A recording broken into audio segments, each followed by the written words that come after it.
मेरा बेटा को मंदिर मंदिर का कोई मंदिर था भीमपेड़ी जगह, वहां पे गया था।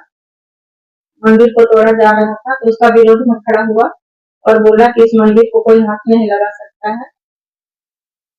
और उसके बाद फिर वल्लभ जी वाला जो 12 साल की लड़की जो थी उसके केस के लिए वहां पे अंजरा थाना में गया हुआ था धन्यवाद करने के लिए। उसकी लड़की मिल गई थी तो उसको बैठा दिया गया और बोला कुछ आदमी कोई भेंट करने के लिए आ रहे हैं और षड्यंत्र रच के मेरा बेटा को जेल भेज दिया गया।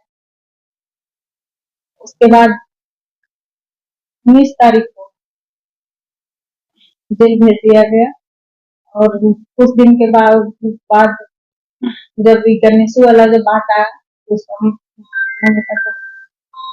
पेट्रोल फेंक दिया गया, जबकि मेरा बेटा को इसमें ना गणेशु से बात हुआ है और गणेशु से हम लोग का कोई लेना ही देना नहीं है इस मामले में। और वही जबरदस्ती केस फिर डाल दिया गया मेरा बेटा को। मेरा बेटा ऐसा नहीं है, वो हमेशा हिंदुत्व के लिए खड़ा रहता है, सामाजिक काम करता है। इतना ना आदिवासी लड़की लोग को लव जिहाद के केस से बचा के हजारों हजार लड़की लोग को शादी करवाया है। और आज के नौजवान जो है जो नशा कर रहे हैं सब लाकर नशा मुक्ति केंद्र में भर्ती करवाता है, उनको नशा मुक्त करवाता है और फिर उसको कुछ रोजी रोटी में बैठाता है। हमेशा मेरा बेटा धार्मिक काम करता है, प्रोग्राम करता है, कुछ भी करता है तो उसको एसएसपी चंदन सिन्हा जो है एकदम हाथ धो के मेरा बेटा के ऊपर पड़ गए हैं। और अभी जो बोले हैं कि तेजाब जो फेंकने वाला जो कांड हुआ है उसमें मेरा बेटा का नाम डाल रहे हैं, एकदम ही गलत है। वो अपनी संस्कारी लड़का है, ऐसा कभी पूरा समाज जानता है, हमको कहने का जरूरी नहीं है कि भैरव सिंह कैसा। भैरव सिंह बहुत ही पढ़ा लिखा है, सभ्य इंसान। तो चंदन सिन्हा बोल रहे उनके पीछे हाथ धोते पड़ गया है, कैसे बोल सकते, क्यों पड़ गया उनके पीछे, किसके साजिश से, किसके कहने पर हुए, किसके कार्य पर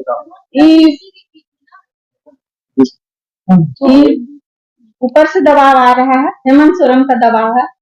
कि हम जानते हैं हेमंत सोरेन हमेशा हम लोग का हिंदुत्व का खिलाफ रहा है और उन्हीं ऊपर का दबाव से, हेमंत सोरेन के दबाव से प्रशासन ऐसा कर रहा है। वो अपना वोट बैंक बनाने के लिए ऐसा कर रहे हैं।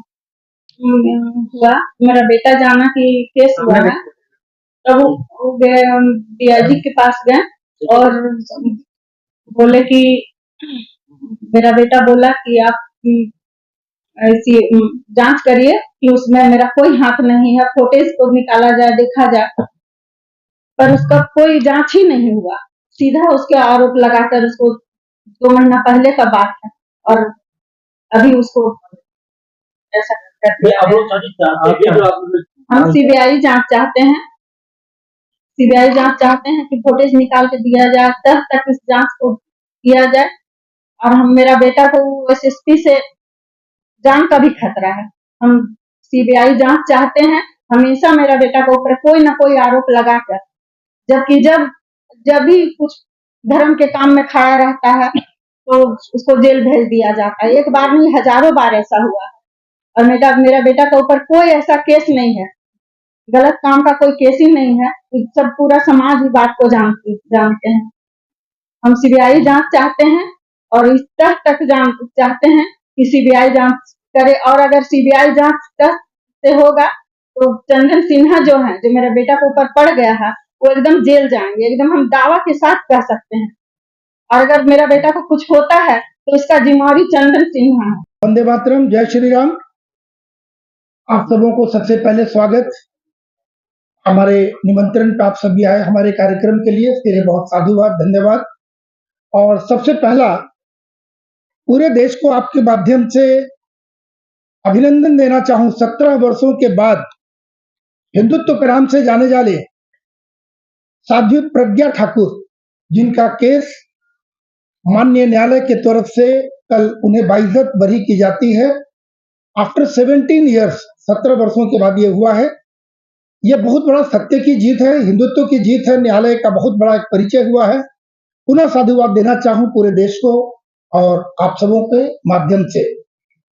आज मिलने का मुख्य कारण है, मेरी बाईं ओर मेरी बहन बैठी है। अब एक चर्चित केस जिसके लिए आप लोगों को मैंने निवेदन किया है आने के लिए, भैरव सिंह जी का। सभी को ज्ञात है कि जिस षड्यंत्र के तहत शर्म आनी चाहिए यहाँ के शासन प्रशासन को कि एक व्यक्ति के पीछे सारा तंत्र लगा दिया, लज्जाजनक बात है। आपकी ताकत, आपकी इच्छा शक्ति को दर्शाता है सरकार किस मोड में चल रही है। एक व्यक्ति को गिरफ्तार किया गया बहुत ही षड्यंत्र के तहत। उनकी माताजी मेरी बाईं ओर बैठी हैं और इस केस को जो देख रहे हैं वकील साहब हमारे, पूरा परिचय होगा, स्वयं देंगे आगे वो। और बाकी इसी केस से संबंधित और भी एक दो पात्र हैं, एक बहन हमारी दाहिनी तरफ जो बैठी हैं, इन सबों का अभी साथ में फिर परिचय भी होता जाएगा। मुख्य विषय है, बहाना कुछ भी हो, अभी जो कहने के लिए कह दिया गया है, जिस प्रकार से कहा जा रहा है कि स्टैंड को लेकर मामला है, पूरे झारखंड को ज्ञात है कि ऐसा कोई मामला नहीं है। जो घटनाएं घटती रहती हैं, इनका अपना काम है। और जिस दिन घटना की चर्चा की जा रही है, भैरव सिंह वहां बिल्कुल नहीं थे। शासन का कार्य, कानून का कार्य साक्ष्य के आधार पे होता है। लगे हुए सीसीटीवी कैमरे से प्रशासन को उनका फुटेज निकालना चाहिए, जो अभी तक उसमें अपनी कोई तत्परता नहीं दिखलाई है। उससे ज्ञात हो जाएगा क्या भैरव सिंह वहां थे या नहीं थे। मैं बोल रहा हूं नहीं थे। स्पष्टीकरण के लिए प्रशासन को स्वयं इस पर एक्शन लेना चाहिए। आजकल मोबाइल लोकेशन बहुत आसान हो गया है, सभी लोग देख लेते हैं, तो मोबाइल से उनका लोकेशन देखा जा सकता है कि वो कहां थे।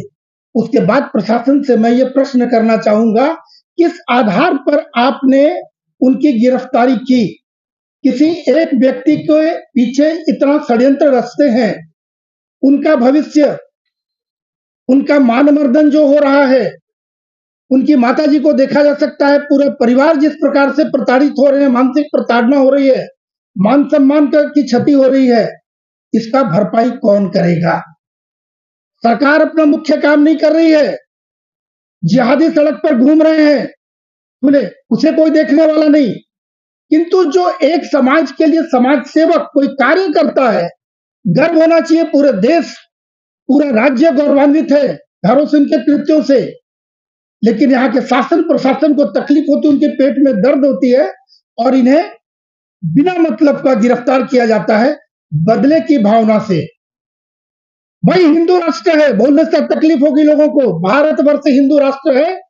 हिंदू राष्ट्र में हम बहुसंख्यकों के ऊपर उल्टा प्रताड़ना होता है। जिहादी अपने कुकर्म करते हैं, वो खुलायाम घूम रहे हैं। यदि हिंदुत्व को लेकर कोई आवाज उठाता है, अपनी मर्यादा के अंदर रखकर कानून संबद्ध अपनी गतिविधियों को देता है, तो झारखंड की सरकार और उसका प्रशासन ये लज्जाजनक इस प्रकार से घृणित कार्य कर रहे हैं, जिनका कोई जवाब उनका नहीं है।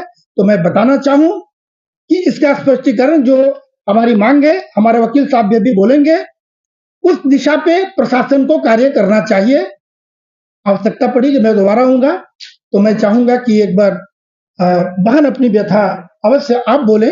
आपसे निवेदन होगा कि आपके द्वारा। एकदम बिल्कुल, ये मैं भी जहां तहां से ये बातें आती हैं, ऐसा कुछ भी नहीं है। अमन चंद्र एक साधारण व्यक्ति है जो कि टेंडर के लिए पता नहीं क्या बात के लिए या किस चीज के लिए लड़ा, जबकि उस पूरे टेंडर प्रक्रिया में उसका कोई योगदान नहीं। टेंडर सुधीर कुमार के नाम पे मेरे पास पूरा पेपर है, पूरा डॉक्यूमेंट है, और वो टेंडर की प्रक्रिया, जबकि उस टेंडर में लिखा गया है पारा 9 में, मैं पहले भी बोल चुका हूं आपको कि इसमें स्वच्छ छवि वाले को देना है वसूली करनी, जबकि उनका स्वच्छ छवि नहीं है। जैसा मैंने बताया, मैं प्रमाण के साथ दे सकता हूं कि उनके ऊपर 3 केस चल रहे हैं। एक केस में वो ऑलरेडी सजा याफ्ता है, जिनको माननीय उच्च न्यायालय से बाद में बरी किया गया, तो जाहिर बात है। और ये अमन चंद्रा वो है जिनकी सीआईडी जांच हुई थी नामकुम थाने वाले कांड में, जो इस सिम का क्लोनिंग कर रहे थे, उसका भी पूरा पुख्ता प्रमाण है, बाकायदा पूरा केस नंबर है मेरे पास। मैंने न्यायालय में अपने बेल पिटीशन में भी ये बातों को रखा। तो मेरे ख्याल से पूरी तरह से न्यायिक प्रक्रिया, ये जो है जांच की प्रक्रिया है, वो सही तरीके से नहीं हो। अगर ये सही तरीके से जांच होती है तो ये केस ही भैरव सिंह के खिलाफ झूठा साबित हो जाएगा, क्योंकि भैरव वहां पे है। अगर सिर्फ उस दिन का सीसीटीवी फुटेज जांच कर लिया जाए तो तुरंत पता चल जाएगा कि भैरव सिंह इस केस में नहीं।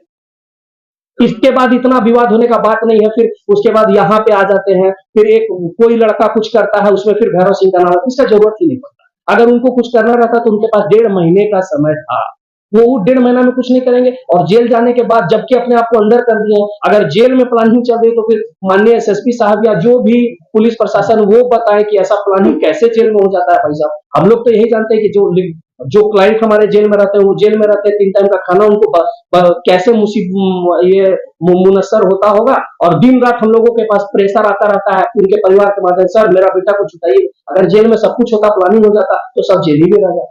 तो मेरे ख्याल से प्लानिंग पहले करना चाहिए था, अभी नहीं। इसका अच्छी तरह से जांच हो जाए तो जाहिर बात है भैरव सिंह बिल्कुल नहीं हो सकता। मेरा नाम कीर्ति नारायण सिंह है, मैं भैरव सिंह का अधिवक्ता हूँ, और मैं इस पूरे केस में का वकालतनामा के साथ केस